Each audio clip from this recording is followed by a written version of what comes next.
The players, if I'm in top 10, if I'm trying to go for that first place, drop the play. Well, we're certainly going to keep our eyes on a Pleasant Park then. And gentlemen, it is time to find out who is going to be our champion. Round number 7 is ready to go. The bus is ready and loaded. Let's get into this one. I'm too excited. Get into it, Paula. Take it away. Here's our last look at Tomato Temple going into this final game here for ESL Katowice. And now, it looks like we have a Frosty to Wailing bus. Kind of a tough bus for anyone who wanted to go over to the desert region or Junk Junction. They're going to end up getting there a little bit late, a little bit of a disadvantage there, but very, very advantageous for everyone on the snow side of the map. Yeah, definitely. You actually see a few elims going down to the feed. Definitely starting to loosen up. It's already game 7. So people haven't even landed yet, and there's already, you know, 3 players knocked out of the tournament. Yeah, that's what we talk about with the bus path and these very populated pro games. Actually, an engagement on the big gray building here. Advice and the Baku. We'll see what they manage to do. Oh my goodness, what a shot there from Advise. A quick and easy cleanup there. Nice little early game fight. Looks like they're in a little bit of a close quarter combat situation here with nothing separating them except... I love that he went for that quick shot and then backed up. But the dynamite, oh, he gets such a nice shot there. He actually took Chaz out with it. And that was beautiful there. That was a beautiful, you know, application of the dynamite, Bala. Yes. He basically smoked them out of the basement using the dynamite and then cleaned them up with a nice pump shotgun. Indeed. Smoked him out and then found him. Here's Advice again, and Advice is going very aggressive and tilted right off the bat. Yeah, Dynamite's definitely a little bit more effective to smoke them out. Bottle Rocket's a little bit harder to predict their trajectory, but effective if you know how to use them. Oh no, it's Hardcore's. Cookie is taking advantage of Hardcore's thinking the Bottle Rockets is keeping him safe, and he's on the back foot. Now he's going to almost fall in the box. Gets the edit though, and now it's pretty even. Kuki turned it around on him. He was just hiding in the house. Yeah, all of a sudden, but here's the Stormwing. This is exactly what Hardcore's needed. Kuki goes down to it. The turret of that Stormwing so strong. I guess Kuki was just preventing the inevitable. Yeah, indeed. Vise needs to kind of slow it down, but he does manage to get the floor right before it falls. He opens! I don't even know.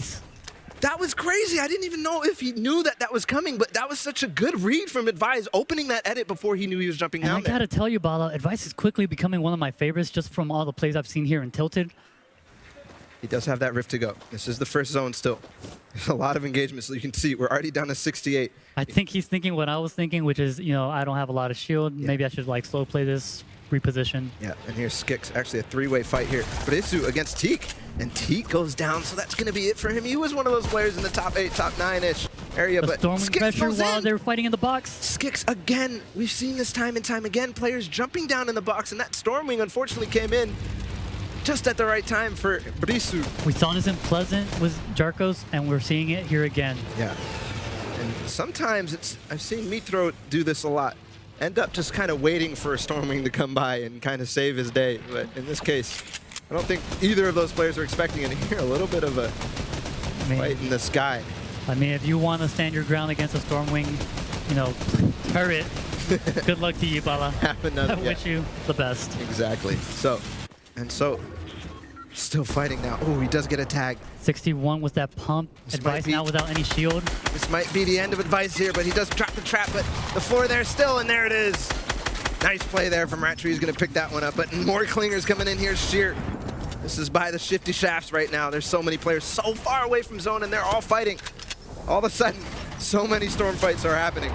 Those clingers coming in, hot Bala, cleaning out all the builds, making sure that his opponent does not have a moment to rest, and cleans them up with the pump. That's the tough thing about fighting in the zone is when somebody gets high ground, you all want to just run in. I always talk about getting in towards that center of the zone, and this is what it gives you the ability to do. Stinking 2 players at the same time. This is exactly the kind of... so weak. This is exactly... One more stink, and Hycel goes down. Can he get both of them? He can't get both of them with this stink. He's so close. I don't think he realizes how close he is. They're so low. Almost. They're so close. Both players so weak. Oh my goodness, Speedy. I was talking about the efficiency. That's what I talk. That's what I'm. One stink taking 2 players down to that little HP, but he's not going to manage it. Gumik doesn't realize, but if he threw both those stinks down, he could get an easy elimination. Yeah, I think he kind of lost track of where they were. That's one of the things with the stink grenades. It does manage to kind of give you an idea of where they are, but losing track there. Yeah, it doesn't really give you much information about how much shield they have, how much health they have. Right. All you know is that they are baking in the stink. Sometimes it's too much to bear, Speedy. And now we're into that 5th zone. We have a low ground zone here. I expect a lot of people to carpet. A lot of layers are going to go down in this zone. Yeah. Because players are not going to really worry about, you know, it going over a mountain. There is going to be a mountain in play. This is what I was talking about in the game previously. Another river zone here.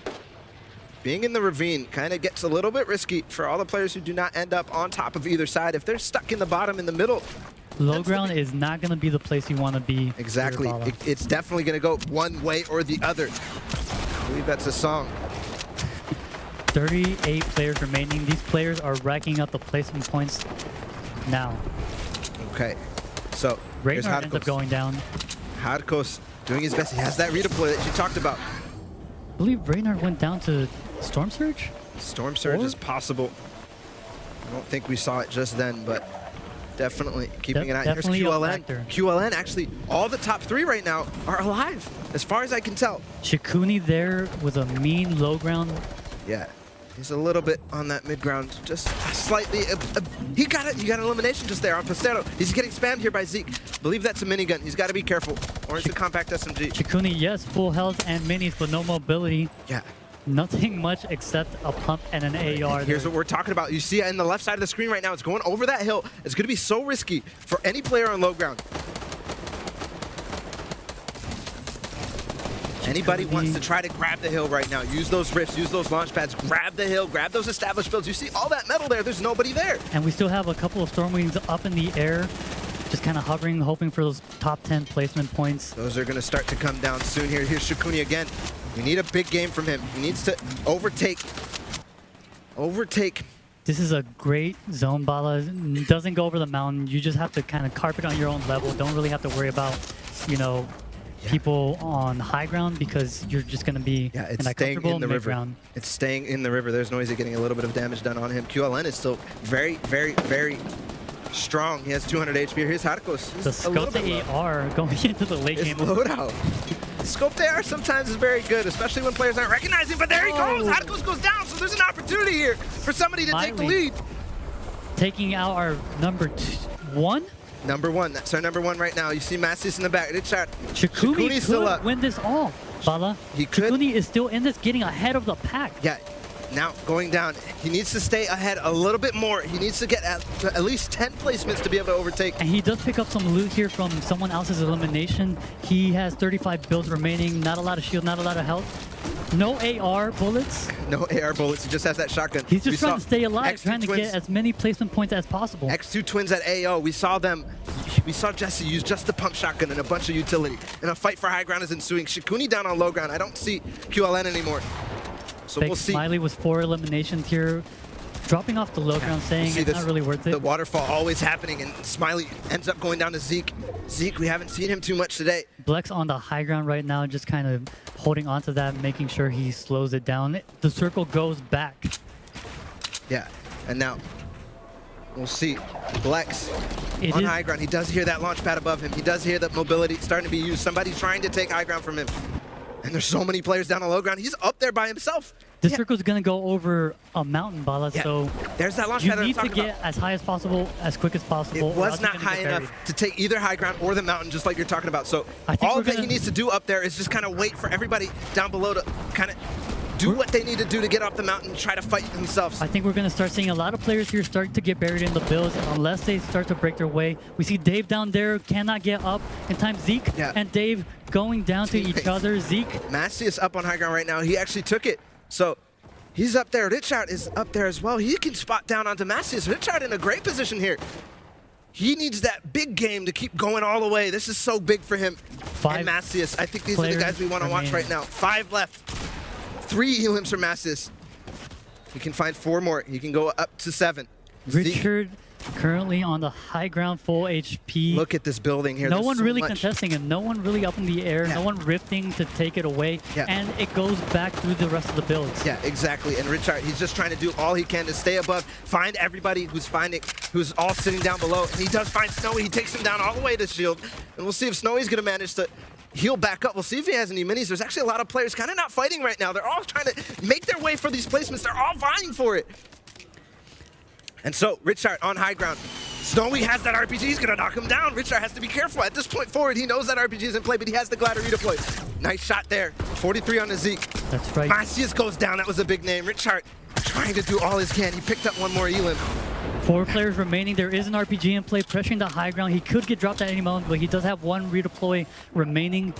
One thing here, Snowy with the rift. He does go down to Richard. Eliminations. He's trying his best. Richard doing all he can. One thing is interesting here. It's now Richard versus Zeke. 1 versus 1. He's so high. He needs to be careful. All he has is wood left. Oh, he does have the glider redeploy. Okay, so he's going to use that. Try to get behind the tree. Zeke the wraparound through Storm, getting the high ground. That's what he needs to do. And now, we'll see. Just a heavy shotgun for Zeke. He's going to try to do it. He's on high ground. Richard is low. 33 builds for him. Richard is running out of mats. He's running out of mats. This is our last game of the day, Bala. Who is going to come out on top? Oh, Richard gets it.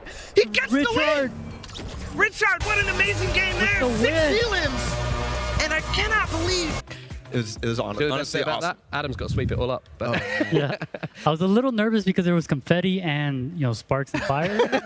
It's like, okay. Well, here's our solo standings. As you can see here, Jakos on top there with 366 points. Shikuni right in behind him, 349 points. QLN 337. Richard, though, with that big performance in that final game in the Victory Royale, moved up to 4th place. So big performance from him. Has bumped his prize money up quite nicely. Yeah, and you can see the players who moved up through this. Skosas and Boohoo, actually teammates, moved up there. I didn't see them in that position before. Noise falling a little bit. That's okay. There's still all these players making a prize here. Yeah, really has been a fantastic day, and we have to say, consistency has been key, but the one thing that has sort of stood out for me was in one of the first interviews with our champion, Jakos, where he says, I just like to get eliminations. And I think that has played into it. There was a few games